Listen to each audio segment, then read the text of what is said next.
வணக்கம். இன்னைக்கு நாம பார்க்க போறது ஒரு ரொம்பவே சுவாரஸ்யமான விஷயம். 5S colour coding. இது வெறும் கலர் இல்ல, இது ஒரு மொழி. நம்ம ஒர்க் பண்ற இடத்த ஒழுங்கா வச்சுக்க உதவுற ஒரு பேசாத மொழி. குழப்பமா இருக்கிற இடத்துல எப்படி ஒரு தெளிவு உருவாக்குதுன்னு இந்த விளக்கத்துல பார்க்கலாம். வாங்க. ஒரு நிமிஷம் யோசிச்சு பாருங்களேன். நீங்க வேலை செய்யற இடம் உங்ககிட்ட பேசினா எப்படி இருக்கும்? எந்த வார்த்தையும் இல்லாம ஒரு பார்வையில எல்லா விஷயமும் டக்குன்னு புரிஞ்சா எப்படி இருக்கும்? அது சாத்தியம்தாங்க. ஏன்னா ஒரு தெளிவான கம்யூனிகேஷன் சிஸ்டம் இல்லனா ஒர்க் பண்ற இடமே ஒரு பெரிய குழப்பத்திலையும் ஆபத்திலையும் தான் முடியும். எது எங்க இருக்குன்னே தெரியாது. இதனால நம்மளோட வேகம் குறையிறது மட்டும் இல்ல, நம்ம பாதுகாப்புக்கும் அது ஒரு பெரிய கேள்விக்குறியா மாறிடும். சரி, இந்த குழப்பத்துக்கெல்லாம் ஒரு சூப்பரான தீர்வு இருக்கு. அதுதான் விஷுவல் லாங்குவேஜ், அதாவது ஒரு உலகளாவிய காட்சி மொழி. கலர் கோடிங் மூலமா எப்படி ஒரே பார்வையில ஒரு இடத்துல ஒழுங்கு, பாதுகாப்பு, தரம் எல்லாத்தையும் கொண்டு வர முடியுதுன்னு இப்ப நாம பார்க்க போறோம். அப்போ 5S கலர் கோடிங்னா என்ன? சிம்பிளா சொல்லணும்னா இது ஒரு சிஸ்டம். ஸ்டாண்டர்டான கலர்ஸை வச்சு சேஃப்டி, ஒர்க் ஃப்ளோ, ஆர்கனைசேஷன் பத்தின தகவலை டக்குன்னு சொல்றதுதான் இது.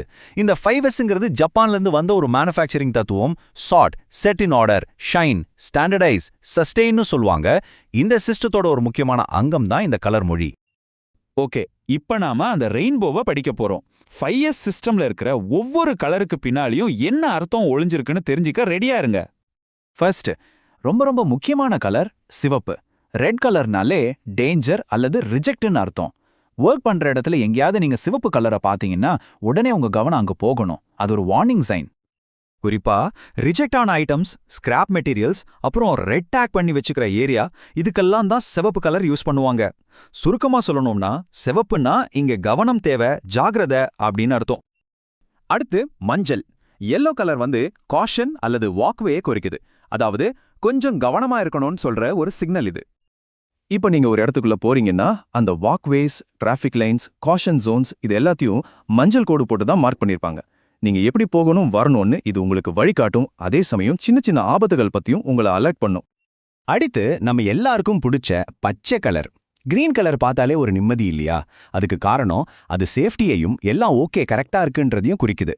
இது ஒரு யுனிவர்சல் சிக்னல். நீங்க கிரீன் கலரை பாக்குறீங்கன்னா நீங்க ஒரு சேஃப் ஜோன்ல இருக்கீங்க அல்லது ஒரு வேலை சரியா முடிஞ்சிருச்சுன்னு புரிஞ்சுக்கலாம். பாதுகாப்பான இடங்கள், first eight stations, emergency exit, இந்த மாதிரி முக்கியமான இடங்களை எல்லாம் பச்சை கலர்ல தான் குறிப்பாங்க. அவசர நேரத்துல பாதுகாப்பு எங்கே இருக்குன்னு சுலபமா கண்டுபிடிக்க இது ரொம்பவே ஹெல்ப் பண்ணும். இப்ப நாம பார்க்க போறது நீலம். ப்ளூ கலர் இன்ஃபர்மேஷனுக்கானது. அதாவது தகவல்களை பகிர்ந்துக்கிறதுக்கு இந்த கலர் யூஸ் ஆகுது. ஸ்டாண்டர்ட் ஆபரேட்டிங் ப்ரொசீஜர்ஸ், அதாவது SOPs, பொதுவான இன்ஸ்ட்ரக்ஷன்ஸ், இன்ஃபர்மேஷன் போர்ட்ஸ், இதுலெல்லாம் நீங்க ப்ளூ கலரை பார்க்கலாம். சோ நீங்க எங்கேயாவது ப்ளூ கலரை பார்த்தா அங்க தெரிஞ்சிக்க வேண்டிய ஒரு விஷயம் இருக்குன்னு அர்த்தம். அடுத்தது ஆரஞ்சு. ஆரஞ்சும் ஒரு வார்னிங் கலர் தான். ஆனா இது மஞ்சளை விட கொஞ்சம் ஸ்பெசிஃபிக் ஆனது. குறிப்பா மெஷின்கள் சம்பந்தப்பட்ட ஆபத்துகளை ஹைலைட் பண்ணி காட்ட இது யூஸ் ஆகும்.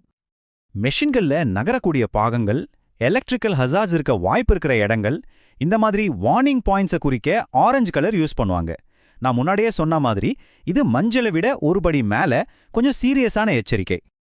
சரி, இப்ப கடைசியா 2 கலர், Black அண்ட் ஒயிட். இந்த 2 கலரும் ஒரு டீம் மாதிரி சேர்ந்து வேலை செய்யும். கருப்பு ஒரு எல்லைய, அதாவது பவுண்டரிய குறிக்குதுன்னா, வெள்ளை அதுக்குள்ள இருக்கிற ஸ்டாண்டர்டான ஏரியாவை குறிக்குது. ஒரு உதாரணம் சொல்றேன் கேளுங்க. ஒர்க் பண்ற ஏரியாவோட எல்லைய பிளாக் கலர்ல வரைஞ்சிடுவாங்க. அந்த எல்லைக்குள்ள டூல்ஸ், எக்யூப்மெண்ட்ஸ், ஸ்டோரேஜ், இதுக்கெல்லாம் ஸ்டாண்டர்டான இடம் எதுன்னு ஒயிட் கலர்ல மார்க் பண்ணுவாங்க. சிம்பிளா சொல்லணும்னா கருப்பு கோடு ஒரு பாக்ஸ்னா அந்த பாக்ஸுக்குள்ள என்ன இருக்கணும்னு சொல்றதுதான் வெள்ளைக்கோடு. ரொம்ப கிளியரா இருக்குல்ல? ஓகே, இப்போ இந்த எல்லா கலர்ஸோட அர்த்தமும் நமக்கு தெரிஞ்சிடுச்சு. ஆனா இது தெரிஞ்சுக்கிட்டா மட்டும் போதுமா? நிச்சயமா இல்ல. இந்த சிஸ்டமை எப்படி சரியா வேலை செய்ய வைக்கிறதுங்கிறது தான் இங்க முக்கியமான விஷயமே. அத பத்தி இப்போ பார்க்கலாம். இந்த சிஸ்டமை பக்காவா இம்ப்ளிமெண்ட் பண்ண 3 சிம்பிள் ஸ்டெப்ஸ் தான் இருக்கு. 1, முழு பிளான்ட்டுக்கும் ஒரே ஒரு கலர் ஸ்டாண்டர்டை உருவாக்குங்க. அப்பதான் எந்த குழப்பமும் வராது. 2, இந்த கலர் சார்ட்டை எல்லார் கண்ணிலையும் படுற மாதிரி முக்கியமான இடங்கள்ல டிஸ்ப்ளே பண்ணுங்க. 3வது, ரொம்ப முக்கியமானது, எல்லா எம்ப்ளாயீஸ்க்கும் இந்த சிஸ்டமோட அர்த்தத்தை பத்தி நல்லா ட்ரைனிங் கொடுங்க. இந்த 3 சரியா இருந்தா வெற்றி நிச்சயம். சரி, இந்த அமைதியான ஆனா ரொம்ப பவர்ஃபுல்லான மொழியில நம்ம மாஸ்டர் ஆகிறதுனால கிடைக்கிற அல்டிமேட் பெனிஃபிட் என்ன? அதுதான் விஷுவல் கண்ட்ரோல், அதாவது காட்சி வழி கட்டுப்பாடு. வாங்க அதை பத்தி பார்க்கலாம்.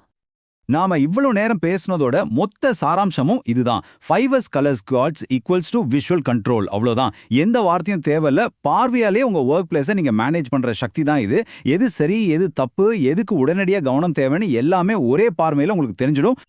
இந்த விளக்கத்தை முடிக்கிறதுக்கு முன்னாடி உங்களுக்காக ஒரு கேள்வி.